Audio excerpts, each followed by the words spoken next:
Entonces definitivamente, o sea, la ecografía nada, no me la debo hacer. Las ecografías tienen un valor diagnóstico, sobre todo en el caso de vísceras sólidas, para ver el hígado, el vaso, los riñones, en parte el páncreas,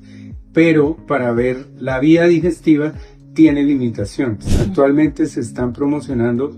varias de ellas gástricas, intestinales o de colon, pero en este momento de ninguna forma reemplaza la utilidad que tiene la endoscopia y la colonoscopia, porque aparte de ofrecernos